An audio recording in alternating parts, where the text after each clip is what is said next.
Okay, so this is a smartphone. A dopamine machine, basically. It's like Las Vegas in your pocket. And I've been to CES enough times to know you do not want Las Vegas in your pocket. So people try to remove themselves from that experience with stuff like this. This is a light phone. It's a dumb phone. No addictive social media, great.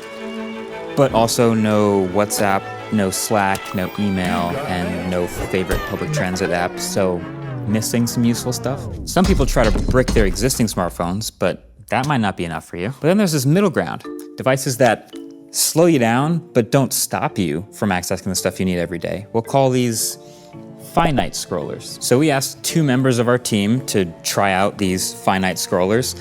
By the end of the week, we'll ask if they're actually gonna be able to switch and make it a daily driver. So this is the Boox Palma 2, and yes, it's an e-reader, but that's not fair to it because it does more than that. It also has a great display, it runs full Android, and if you look on forums, you can see that people are using these as smart home controllers, as music players, and yes, as phone alternatives. So I'm gonna use this for the next week as my main phone, along with my Pixel Watch 3. And in theory, this should work, but let's see how it goes. This is the Minimal Phone MP01. It is a first product by this company, and it has a few bugs. Half-toning on the display isn't great, but unlike the Boox Palma, it is a full-fledged cellular device. And unlike the Light Phone, the other popular semi-dumb, semi-smartphone, this thing actually runs a full version of Android 14, meaning all your favorite apps, Slack, Uber, okay, not your favorite apps, but the apps you need to actually live are actually on this right here device. And we're hoping this terrible e-ink display makes my brain a little bit less rotted. More rot. Less rotted. So honestly, it took about 30 minutes before I realized that using the Boox every day is gonna be a bit of a challenge. Signing into this was a bit of a process. It's done. Hopefully now it's all smooth sailing. I'm back 30 seconds later because I ran into a bit of a problem. I can't tell if any of these is right or not. So far, this has not been easy. If you take a look on the Minimal Phone's website, it says it supports all US carriers, but the truth is a little bit more complicated. It's actually sort of a lottery if your carrier is supported or not by the Minimal Phone, and as a visible customer, I lost that lottery. Long story short is, my day with the Minimal Phone looked like this. After another day of trying to get this thing on visible, I got my shoes on, I walked to the Boost Mobile store around the street, hello darkness, my old friend, Boost Mobile, and got a new line. Just straight up was like, I'm done with this, new phone number, new line. The Boost Mobile store employee was so confused as to why I could possibly be using this phone. Hello? Hello? I'm calling Ellis. Dude, okay, I'm speaking to you on the Minimal Phone. How do I sound? You sound fine. It fulfills the goal of like, you know, you want to use this less. We're going to try and make this annoying so you use it less. So I guess that's cool. So after a day of troubleshooting and a little of Marquez's money, I got my Minimal Phone set up on Boost Mobile. But before we dive into that whole thing, let's see how Adam's doing with the Boox Palma. Apple allegedly going to make a flippy iPhone. Yes. The question is that what we want? In the time that I've had this phone, I have realized that it is black and white. I have cracked the screen. I just went to reach out, take it out of my pocket, and apparently, it doesn't have access to the internet when it's in sleep mode.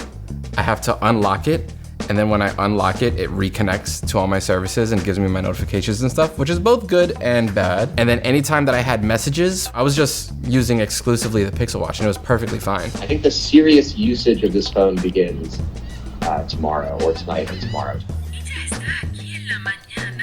Eventually, I did figure out how to get the notifications on the Boox while it was asleep, but it was buried deep in settings, and it did hit my battery life a bit. It went from like roughly 3 to 4 days to about a day. So obviously these aren't as convenient as smartphones, and they do have a few drawbacks. But once you get used to those, does it make your life better or worse?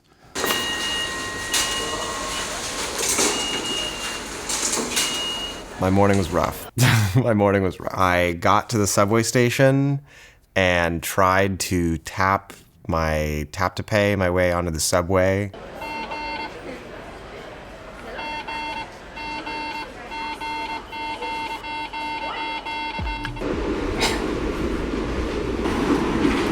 I'm calling you on the minimal phone right now. Oh my god, I can tell. I just wanted to make sure that you got oh, look at that.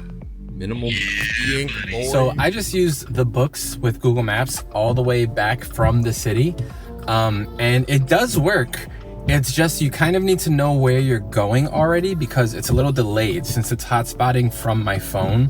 I'm actually not sure if it's grabbing GPS coordinates, or if it is, I don't think it's doing it very quickly. Maybe like every 5 seconds. Like those are clearly two different colors. I'm assuming from red to yellow, but it could just be from like yellow to blue. I don't know. It's really easy to rant and complain about all the ways that these phones are annoying and make our lives harder. But after using them for only a week, both Adam and I felt like our lives were actually a little better in some ways. I really didn't realize like how much short form content I was consuming, but all the time since I left stopped carrying my iPhone with me, I keep thinking like, I feel the impulse all the time now.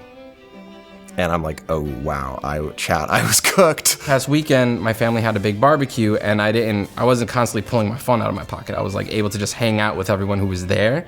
So I felt more connected to everyone in the moment, but that's like once on a weekend. Throughout the week, I'm texting everyone virtually. I would say I feel more connected to the people that I'm with and less connected to the people that I'm not with. Okay, Rich just sent a video to the Slack, but you can't really watch it. God damn it, are you kidding me? I'm missing my train for this. Do you think Bombardillo, Crocodilo, or the minimal phone would win in a fight? I don't think the minimal phone would beat any Italian Brainrot characters in a fight. So just to make my life a little bit more difficult, I decided to download all of the addictive social media apps on the Boox to see if I can even become addicted to a black and white screen.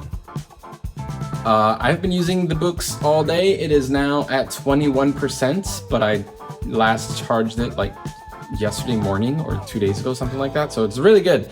But what I noticed today was a lot of burn-in. Like if I just go to my Gmail, you see like the icons. I mean, I did have it set to the fastest refresh rate, and it does warn you there will be some like ghosting and stuff like that. But I didn't realize how pronounced it would be. The minimal phone is a true mixed bag, if there ever was one in a phone. There are some things I really love about it. I love this physical keyboard. It feels great, it's tactile. The way the haptics are integrated in, I think are terrific. There are also some things I really don't like about it. This thing comes to life in your pocket all the time because there is no way to turn off double tap to wake. That gives it a similar battery life to my old iPhone 12 mini. That's right, you're charging this thing all day. Also, there are crazy cellular connectivity issues. The minimal phone tech support was not helpful in the slightest. I'm really enjoying reading on the minimal phone still, which is really surprising because I didn't think I was an e-ink reader. I thought I was a paper reader. I am about to test another part of the minimal phone's bag, which is I'm going to a comedy show. It's a live show of our YouTube friends over at Climate Town. And my tickets are on the minimal phone. And I will have a friend there, so if for some reason I can't get us in, I'll be embarrassing myself.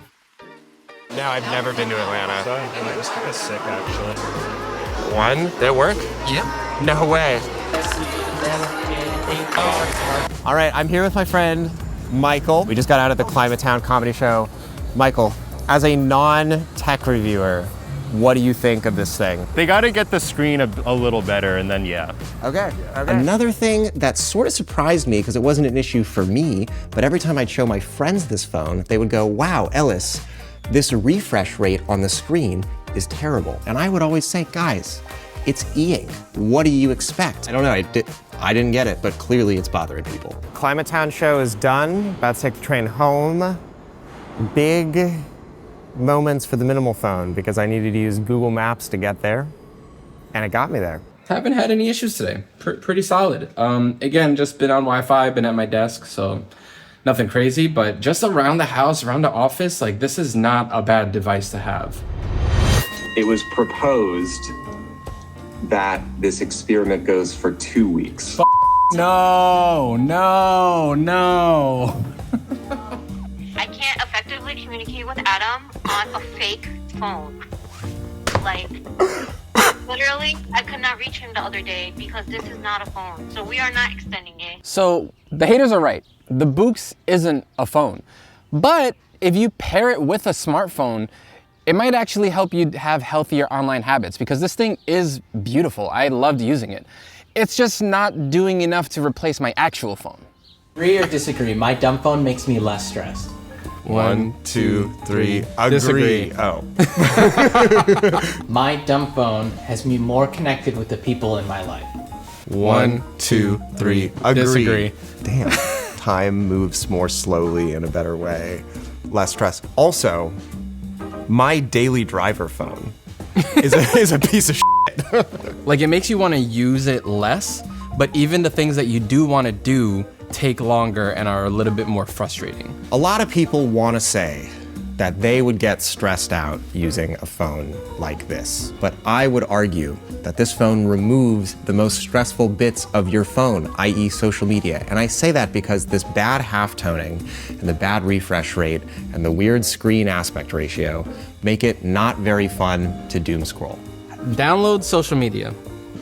I think that because it is, I think because it is a hassle to use, it almost like negates the addictiveness of it. When I go back to my old phone, I will be a happier person. Agree or disagree? That's a tough one.